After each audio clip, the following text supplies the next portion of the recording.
If you have found your way to this video, you're probably looking for a way to use ACF repeaters within Elementor.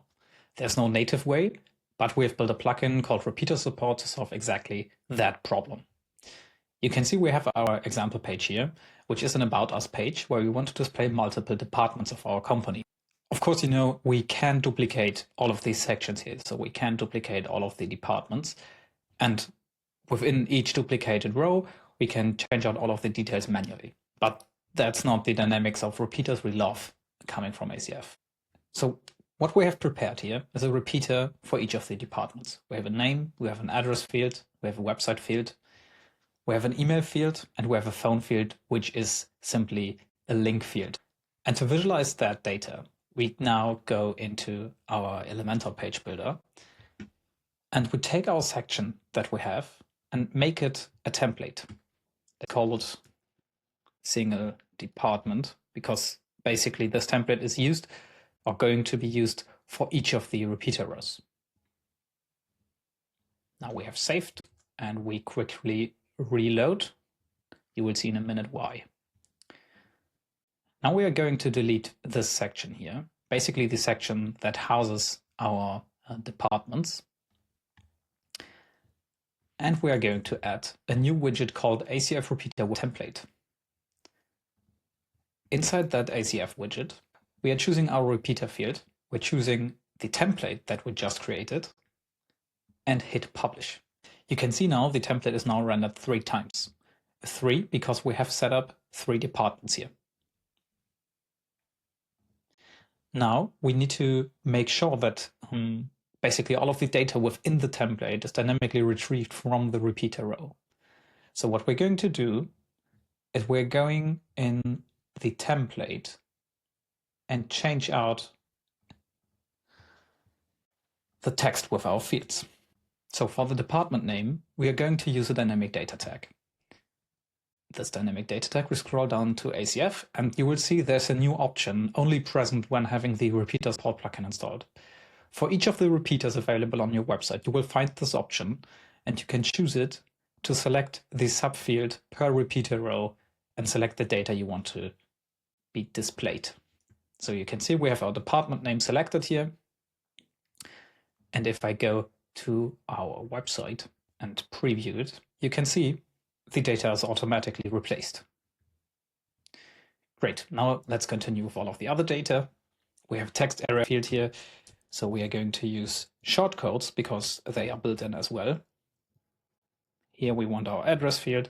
And since the address field is set up to be a text area, we want to keep the line breaks. So we are using the auto P filter, which is also built in. So we're saying format equals WP auto P. This will automatically display the address as a formatted text area. Now we are going to display in the same text editor in Elementor. We are going to display our email address, our website, excuse me. Hit publish, and it should be working. You can see here, we have the address printed out, we have the website printed out.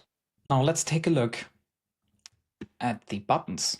For the buttons, we have text and we obviously have the link. For the text, you can scroll down, click on departments, select the, we have the email address here, and select title to make sure that the actual title is printed out.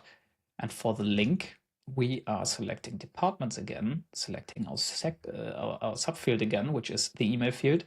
And as the return value, we are using the URL. This will automatically prefix the email address with a mail to, so your email client opens once you click on that button. Now let's do the same for the phone number. We are selecting our phone number as the subfield, and we're using the title of the link to be displayed.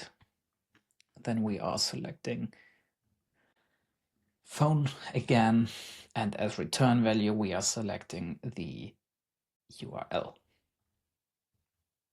Great. So the last thing we need to do is we want to pass the location. The widget here, the Google Maps widget, does not support all of the default dynamic data in Elementor. So what we can do as a fallback, we can always use our shortcode, because shortcode support is deeply integrated into Elementor, and it's integrated in repeater support as well. We want to use the address field again, but this time without formatting, since the formatting breaks this widget. All right, we have saved. You can see we have the White House, we have the United Nations headquarters, and we have the German Bundestag. So that works. And now let's take a quick look at styling. You can see we currently have a Flexbox layout. If we want to change that, we can select the wrapping container element that houses the ACF repeater widget, select that one and change the container layout, for example, to grid. Now I'm going to set it to have 2 columns and as many rows as I want.